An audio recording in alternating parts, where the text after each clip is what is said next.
La France et Alassane Ouattara, voulant asphyxier le Mali, le Burkina Faso et la Guinée à travers les sanctions de la CEDEAO, se sont tiré une balle dans les pieds.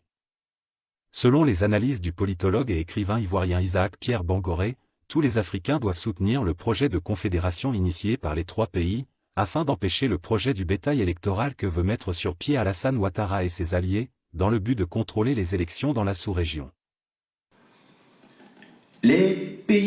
Les trois pays cités, Guinée, Mali et Burkina Faso, se sont mis ensemble pour mettre sur pied ce qu'on appelle non pas une fédération, mais une confédération. Une confédération est différente d'une fédération parce que lorsqu'on parle de fédération, on pense aux États-Unis d'Amérique qui a un État fédéral. Et au-dessus de cet État, nous avons un président qui commande tous les autres États. Ce n'est pas ce qui se passe au Mali, au Burkina Faso et en Guinée. Ces pays ont mis sur pied ce qu'on appelle une confédération. Parce que ces pays mutualisent leurs efforts, se mettent ensemble et disent, bon, aujourd'hui, nous sommes face au terrorisme qui nous fatigue. Nous devons compter sur nous-mêmes pour mettre fin au terrorisme. Alors, nos armées vont collaborer pour cela. Donc, en matière de défense et de sécurité, ils se mettent d'accord pour céder une partie de leur souveraineté. En matière de commerce, d'échange sur le plan international, puisque Ouattara les empêche d'être ravitaillés à travers le port d'Abidjan, ils vont se servir du port de Conakry pour être ravitaillés.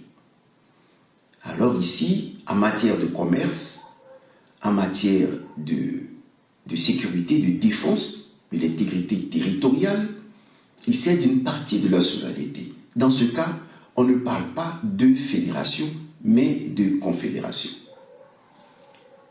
Cette confédération effraie la France. Cette confédération effraie Ouattara. Alors, on envoie sur les réseaux sociaux des personnes parler de la carte de séjour, en leur disant, vous avez fait désormais une confédération. Voilà ce qui va se passer. Vous allez être traités comme toutes les personnes qui sont hors de la CEDEAO. Cela signifie quoi? Vous allez payer 300 000 francs pour obtenir la carte de séjour en Côte d'Ivoire. Parce que vous êtes sorti de la CEDEAO. Pourquoi Ouattara et la France envoient-ils des personnes pour effrayer les populations burkinabées, maliennes et guinéennes, mais aussi les ressortissants ivoiriens? Parce que les ressortissants ivoiriens se disent, si eux, ils sont hors de la CEDEAO, ils doivent payer 300 000 francs, qu'en est-il des ressortissants de la CEDEAO? Est-ce que les ressortissants de la CEDEAO ne seront-ils pas tous des Ivoiriens? Voilà la question qui est posée. Et il y a la panique partout, aussi bien en Côte d'Ivoire que dans ces pays. Eh bien, je voudrais vous demander de vous calmer d'abord. Pourquoi? Parce que ce n'est pas dans notre camp que ça chauffe. C'est dans le camp de la France et de Ouattara. Pourquoi? Je vous donne seulement un élément pour vous amener à le comprendre. Depuis le 20 mars 2020, Alassane Ouattara et la France créent des problèmes au Burkina Faso et au Mali. On les asphyxie parce que depuis la pandémie, depuis 20 mars 2020, Ouattara n'a pas ouvert les frontières. Et voilà que se crée une confédération. Ouattara, effrayé, la France effrayée, prennent la décision d'ouvrir les frontières le 15 février 2023. Après combien d'années? Après plus de 2 ans. Pourquoi? Parce que si le Burkina Faso et le Mali ne sont plus ravitaillés à travers le port d'Abidjan, eh bien la Côte d'Ivoire va perdre de l'argent. S'ils ne réussissent plus à vendre l'électricité, ils vont perdre de l'argent. Les Ivoiriens vont perdre de l'argent. Ouattara aura des difficultés économiques. Donc ce que vous devez comprendre, c'est que c'est Ouattara qui est face à des problèmes. Ce ne sont pas les Burkinabés, ce ne sont pas les Maliens, ce ne sont pas les Guinéens. Alors ici, il faut comprendre l'objectif de ces personnes. Ces personnes, les Burkinabés disent, les Maliens disent que la Côte d'Ivoire est développée. Comprenez bien ce que je suis en train de vous dire. Mais pourquoi la Côte d'Ivoire est développée et nous sommes les plus nombreux qui traversons la mer, nous les Ivoiriens, nous sommes les plus nombreux qui traversons la mer pour se retrouver en Italie, pour se retrouver en Europe.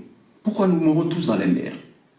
Parce que Ouattara utilise les Burkinabés et les Maliens qui sont en Côte d'Ivoire et il persécute les Ivoiriens pour quitter leur terre, pour fuir leur terre. Pendant qu'il persécute les Ivoiriens pour fuir leur terre, il encourage le terrorisme pour vous exterminer au Burkina Faso, pour vous exterminer au Mali.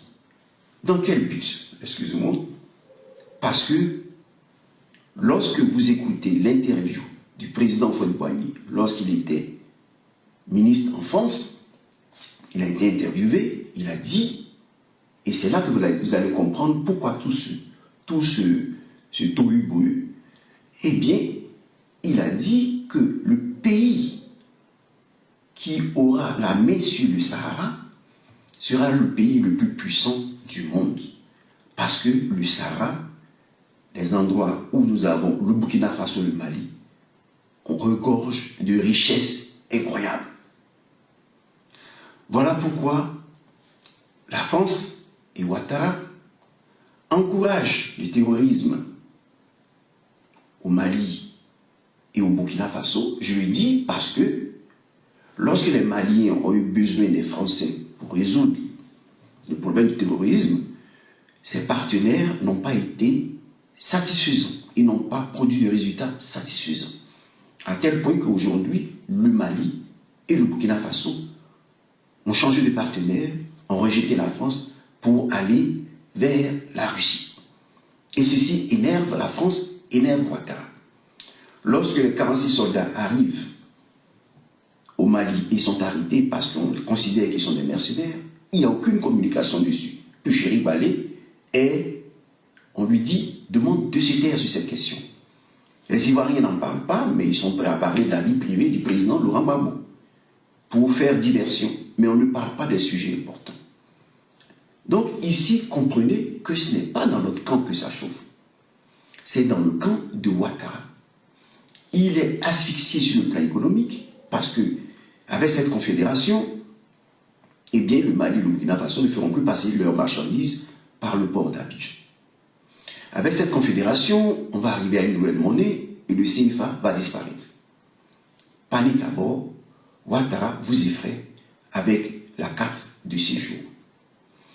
En disant, si vous êtes des populations de la confédération du Mali, du Burkina Faso, de la Guinée, vous serez amenés à payer 300 000 francs CFA. Alors ici, je voudrais d'abord vous amener à comprendre que l'objectif principal est de vous amener à fuir vos terres. Et vous devez résister. Nous devons résister. Qu'est-ce qui se cache derrière tout ça? Ici, on veut vous amener à croire que ce n'est pas Ouattara qui vous amène à payer 300 000 francs. Mais c'est plutôt le président Laurent Gbagbo qui, le 13 juin 2002, a voté, disons, a adopté la loi 332-333 pour demander aux ressortissants hors CEDEAO de payer 300 000 francs, aux Français 150 000 francs, et j'en passe. Mais vous devez comprendre d'abord que ces sommes ont été fixées à l'époque, en 2002, en fonction d'un principe de réciprocité entre les pays hors CEDEAO et les pays CEDEAO. Quand je dis principe de réciprocité, c'est quoi? pour aller au Cameroun, par exemple,